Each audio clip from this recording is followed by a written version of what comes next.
Vamos aqui para o último bloco de resolução de questões CESP. Se você não assistiu os demais blocos, vai no card aqui em cima. Vamos lá na questão 41, que vai voltar a um tema que nós resolvemos no bloco passado, que é sobre os atributos do ato. Você viu uma coisa, não pode confundir, quais são os requisitos ou elementos do ato administrativo. Os requisitos ou elementos são aquele: competência, finalidade, ali forma, motivo e objeto. E os atributos, prova adora confundir os dois. Atributos, eu tenho o PAT. O P é de presunção de aquele ato administrativo, ele é legítimo, ele é verdadeiro. Só que essa presunção, ela é uma presunção relativa. As pessoas que quiserem provar que aquele ato não é legítimo, não é verdadeiro, ela vai conseguir comprovar. Só que nesse caso, eu tenho chamado inversão do ônus da prova. O que significa isso? Significa que vai ter que provar que aquele ato não foi legítimo, não foi verdadeiro, o particular, porque a presunção é de que tudo foi feito na devida ordem. Eu também tenho o atributo da autoexecutoriedade. A autoexecutoriedade não está presente em todos os atos administrativos. A presunção tá. A autoexecutoriedade, vou fazer aqui num cantinho, ela é a possibilidade da administração pôr em prática, executar os seus atos administrativos, independentemente de ter que pedir a autorização do Poder Judiciário. Só que essa regra só é aplicável para atos administrativos que demandam uma certa urgência ou para os casos que a lei autorizar. Só que a autoexecutoriedade se divide em duas. Ela pode ser a executoriedade em si ou a exigibilidade. Quando a administração vai executar na executoriedade, ela vai usar de meios diretos de coerção. Por exemplo, ela vai dissolver uma passeata, ela vai demolir uma casa que está prestes a ruir. Aqui na exigibilidade, ela tenta ali te obrigar, mas ela usa de meios indiretos. Qual é a forma mais eficaz de obrigar alguém a fazer alguma coisa? É aplicar uma multa. Então, enquanto você não consertar a sua calçada, eu te aplico uma multa diária de R$500. É meios indiretos. Só que se essa pessoa não vier a pagar essa multa, para a administração poder cobrar, ela só pode cobrar via judicial. Então, cuidado. A aplicação de multa é autoexecutória, mas a cobrança, isso cai muito, de multa, essa não é autoexecutória. Cuidado com isso. Tipicidade corresponde que todo ato administrativo tem uma forma ali prevista na lei e imperatividade corresponde ao atributo do ato, imperatividade, que faz com que nós, particulares, devemos cumprir atos administrativos independentemente da nossa vontade. Se falar poder executar os seus próprios atos, autoexecutoriedade. Se falar obriga o particular a cumprir, ali tem força cogente, tem força imperativa, imperatividade. Vamos ver a questão então. O atributo ou característica do ato administrativo, com certeza vai aparecer ali algum elemento para tentar te confundir, do ato administrativo que assegura que o ato é verdadeiro, mesmo que eivado de vícios ou defeitos, até que prove em contrário, é o quê? Presunção de legitimidade. Se cabe prova em contrário, essa presunção ela é relativa. Finalidade é elemento, requisito. Execuibilidade não existe, autoexecutoriedade é outra coisa. Cuidado, letra E. Questão 42. O contrato administrativo firmado com a administração pública deve sempre buscar a proteção de um interesse coletivo e justamente por isso se sujeita à aplicação do regime público com características próprias, dentre as quais se pode destacar reciprocidade de obrigações. Exatamente. O que é contrato? Contrato é todo aquele instrumento que prevê obrigações contrapostas. Quando você vai na padaria, você quer comprar pão. Você tem a obrigação de pagar e a padaria tem a obrigação de te entregar o pão. São obrigações recíprocas. Num contrato administrativo, de um lado eu tenho a administração pública e de um lado eu tenho o particular. A administração pública tem o dever, a obrigação de pagar o particular e o particular tem a obrigação de prestar o serviço, o que ele foi contratado. Isso é contrato, independente do nome que venha aparecer. Esse elemento que faz com que haja obrigações recíprocas tem um nome difícil. Essa característica é chamada de sinalagmático. Obrigações recíprocas, obrigações contrapostas. Questão 43. Em caso de inexecução total ou parcial do contrato celebrado com o Tribunal de Justiça, será de competência exclusiva do ministro do Estado ou do secretário estadual aplicar a contratada. Lembra aquelas penalidades administrativas que podem ser aplicadas nos termos da 8666? A mais importante é a suspensão ali temporária de licitar ou de contratar com o poder público até 2 anos. Só que eu tenho uma que também impossibilita de contratar, ali de participar de licitação, que chama declaração de inidoneidade. Só que nesse caso eu não tenho prazo, eu tenho aqui até que aquela situação persista ou até que se peça a reabilitação. A reabilitação pode ser pedida após 2 anos e se a pessoa ressarciu a administração pelo prejuízo causado. Só que eu lembro que eu falei que essa daqui é competência exclusiva se for em âmbito federal, do ministro de Estado aplicar. Se for em âmbito estadual, do secretário estadual aplicar. E se for em âmbito municipal, do secretário municipal aplicar. Então, a resposta não é suspensão temporária, não é impedimento, não é multa, não é advertência, é a letra D, declaração de inidoneidade. Viu que nós já revimos tanta coisa que agora a resposta está ficando até mais rápida. Questão 44.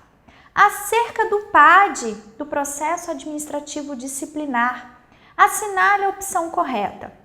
Com base na autotutela, a administração pode agravar a qualquer tempo a punição disciplinar já aplicável? Claro que não. A autotutela tem a ver com poder revogar ou anular seus próprios atos. O excesso de prazo para a conclusão do PAD, imputável ao Estado, é causa de nulidade absoluta? Não. O PAD, ele tem um prazo para ser concluído. Só que, se a administração não observar aquele prazo, isso não gera nulidade do processo ou da penalidade. Então, não é caso de nulidade. Isso está lá na Lei 8.112. Desde que motivada e com amparo em investigação ou sindicância, é permitida a instauração de processo administrativo disciplinar com base em denúncia anônima? Perfeito! E em regra é que para alguém possa fazer uma denúncia, para que alguém seja investigado no âmbito administrativo, um servidor, essa denúncia tem que constar ali o nome de quem está denunciando. Só que, se tiver uma cartinha sem nome, o simples fato de ter recebido uma denúncia anônima pode ensejar a abertura de um processo administrativo disciplinar? Em regra, não. A não ser que a administração ela faça uma investigação para pelo menos ver se aquela denúncia anônima tem fundamento. É o que determina a letra C. desde que motivada e com amparo numa investigação ou sindicância, é permitida a instauração com base em denúncia anônima, letra C, correta. Você já viu que a prova emprestada é admissível. Então, vamos ler. Embora admissível a prova emprestada do processo penal, não pode haver condenação disciplinar com base exclusivamente em prova emprestada? Ué, ela foi para quê? Emprestada para quê? Pode sim, desde que seja dada a oportunidade ali de contraditório, ampla defesa e seja determinada ali por um juiz. E, por ausência de lei específica, não é obrigatória a presença de advogado em todas as fases do processo administrativo disciplinar. Na verdade, a defesa por advogado não é obrigatória, mas ela não é obrigatória não é por ausência de lei específica, é porque, nesse caso, o que está em jogo ali não é a liberdade do indivíduo como é num processo penal. Realmente ela não é obrigatória, mas não por esse motivo. Então você ficou aqui 44, letra E. Cuidado com essa questão que pode trazer ali um certo complicação, letra C, desculpa, com essa interpretação da letra E. Vamos lá a 45. Já vimos responsabilidade civil do Estado. É vedado o Estado realizar pagamento administrativo de dano causado a terceiro, devendo aguardar eventual condenação em ação judicial para proceder o pagamento mediante precatório? Vamos analisar as outras. O Estado não deve indenizar prejuízos oriundos de alteração político-econômico-tributária, caso não tenha comprometido previamente no planejamento específico. Olha que essa questão é de área, é de curso superior, mas é de área administrativa. A nomeação tardia de candidatos aprovados em concurso público gera direito à indenização caso se comprove cabalmente erro da administração? D. A responsabilidade civil das pessoas jurídicas de direito privado, prestadoras de serviço público, é objetiva relativamente a terceiros usuários, mas subsidiária para não usuários? E. O inadimplemento dos encargos trabalhistas dos empregados de empresa terceirizada não gera responsabilidade solidária do poder público, mas tão somente a subsidiária? Bom, temos uma questão aqui muito embasada em jurisprudência. Vamos lá. A assertiva A. É vedado ao Estado realizar pagamento administrativo de dano causado a terceiro, devendo ter uma condenação judicial? Não, ele pode ali sem condenação judicial, então o erro na A é vedado. B. O Estado não deve indenizar prejuízos oriundos de alteração político-econômico-tributária, caso não tenha se comprometido previamente por meio de um planejamento específico. Essa é a resposta que você tem que saber. Realmente, se ele não se comprometeu, essa mudança ali não vai ocasionar ali a indenização. Vamos corrigir as outras? Ou ali, a nomeação tardia de candidatos vai dar àquele candidato direito à indenização? Não, não gera direito à indenização. Esse é o erro da assertiva C. A D é tranquila, é muito manjada. A responsabilidade civil dos prestadores de serviço, que é objetiva, é tanto em relação ao usuário daquele serviço, como em relação a não usuários. Continua sendo objetiva, não tem nada de subsidiária. E a assertiva E está errada porque os encargos trabalhistas de uma empresa terceirizada devem ser pagos pela empresa terceirizada. O inadimplemento dessa empresa com os encargos trabalhistas não passa a responsabilidade para a administração pública. Cuidado com isso. Mas será que eu posso responsabilizar a administração pública de forma subsidiária? Os tribunais superiores entendem que até pode. Só que a responsabilidade subsidiária, ou seja, se não ali aquela empresa pagar, ela não é automática.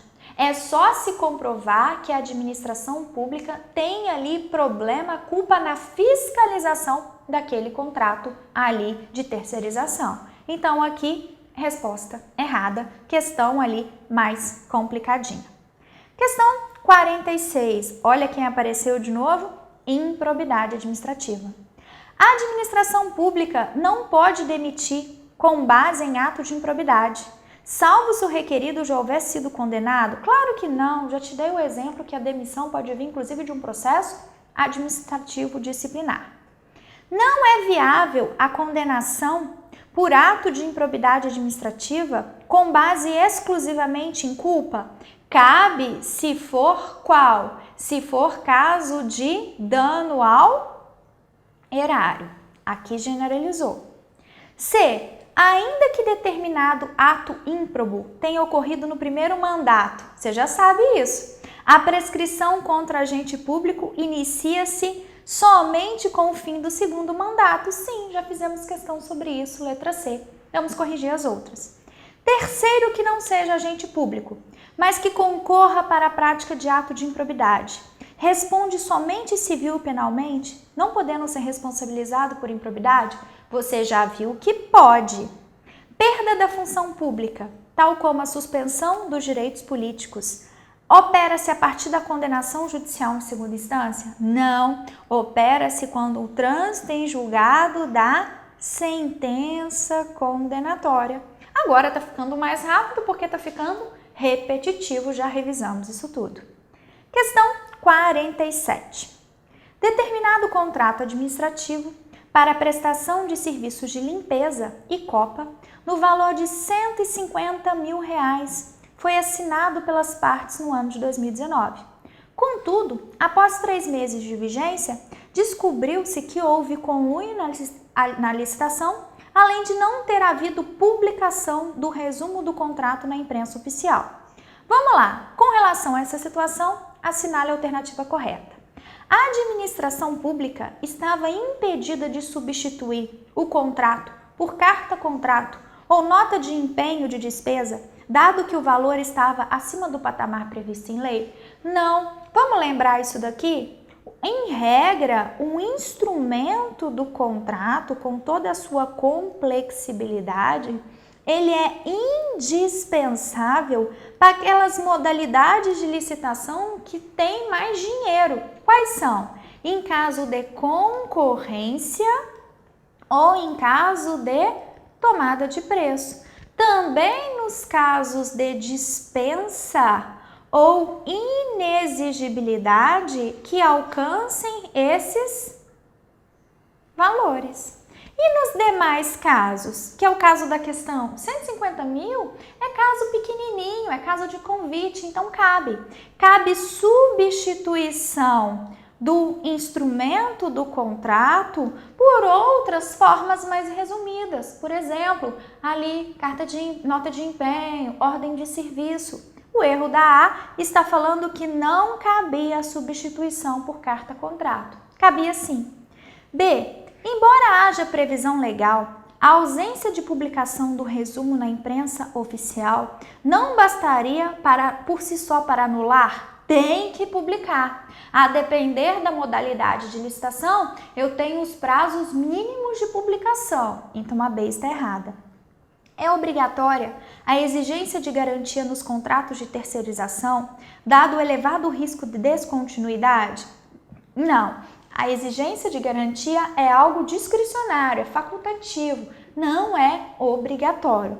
A declaração de nulidade do contrato administrativo opera retroativamente e impede os efeitos que ordinariamente deveria produzir, além de desconstituir os efeitos produzidos, essa é a letrinha de lei. Quer dizer que quando percebe-se que houve uma ilegalidade no procedimento de licitação, eu vou decretar a nulidade. Essa nulidade retroage e alcança tudo para trás. Isso quer dizer que possui um efeito ex tunc. Correta. Assertiva E. A administração pública, em razão do conluio, está dispensada de indenizar a contratada pelos serviços já prestados e não pagos? Eu vou juntar aqui a alternativa D com a E para fazer uma observação. Vamos supor que eu estou numa fase de licitação, já tive a licitação, já estou na fase do contrato. E começou o contrato, eu contratei alguém para fazer um prédio de 7 andares. A pessoa construiu um prédio de 3 andares, ela já construiu, faltam 4 andares. Eu descubro aqui uma nulidade que aconteceu aqui. No meu exemplo, o conluio entre as partes. A declaração de nulidade aqui retroage lá. Retroage, isso quer dizer que tem efeitos ex tunc e sai anulando tudo que está aqui para trás. Então quer dizer que a contratada, ela terá que devolver o dinheiro que ela recebeu por ter construído os 3 andares? Não. Por quê? Ela fez? Fez. Embora haja nulidade, ela não vai precisar devolver o que ela efetivamente já fez. Esse é o erro da E. A administração, ela está dispensada de indenizar a contratada pelos serviços já prestados. Não, a administração vai ter que pagar a contratada porque esses 3 andares ela gastou mão de obra, ela gastou material. Senão geraria um enriquecimento ilícito. A administração teria lucrado com 3 andares. Não, não é admitido enriquecimento ilícito. Então, apesar de retroagir e desconstituir tudo para trás, a administração vai ter que indenizar o que já foi prestado, sem prejuízo dessa contratada ter que indenizar a administração pelos prejuízos que ela causou por ter dado causa a essa nulidade. Muito importante isso daqui. Questão 48. Nos casos de inexigibilidade de licitação, a autoridade superior de órgão público possui uma função como condição de eficácia. Essa condição, eu preciso, apesar de não ter um procedimento de licitação, eu preciso ter um procedimento de inexigibilidade, que tem certas ali formalidades. Quais são essas formalidades? É exatamente, já vou direto aqui na letra E. A autoridade deve ratificar e deve publicar a contratação direta no prazo de 5 dias após receber a comunicação feita em 3 dias. Então, comunica a hipótese de inexigibilidade em 3 dias e publica em 5 dias. Questão meramente de decorebinha de prazo. 49. 4 licitantes compareceram a determinada licitação na modalidade tomada de preço para a prestação de determinado serviço. Contudo, o vencedor não atendeu à convocação para assinar o contrato. Bom, nesse caso, se o vencedor ele não atende a convocação para assinar o contrato no prazo, eu considero como um descumprimento contratual, uma inadimplência, na verdade, ele está inadimplente e estará sujeito às penalidades da lei. Só que o licitante, ele só é obrigado a manter a sua proposta e assinar o contrato quando for convocado num prazo. E que prazo é esse? 60 dias. Então, vamos ver aqui. Acerca dessa, nem é descumprimento contratual, é inadimplência. Acerca dessa situação, assinale a correta. O prazo de convocação para a assinatura do contrato é improrrogável, o que viabiliza a convocação dos demais licitantes, nada a ver. Se a convocação tiver ocorrido 50 dias após a entrega das propostas, o vencedor detinha a obrigação de assinar o contrato. Sim, porque ele tem a obrigação de manter a sua proposta no prazo de 60 dias. E aqui na questão falou 50 dias, está antes dos 60 dias. A recusa injustificada do vencedor em assinar o contrato é inadimplemento e sujeita às penalidades. A aplicação de multa, mas não outras sanções? Qualquer uma das sanções. O segundo, a administração pode convocar o segundo colocado nos termos da respectiva proposta? Bom, só se passar esses 60 dias e o primeiro colocado não quiser, mas ela chama o segundo nos termos da proposta do primeiro.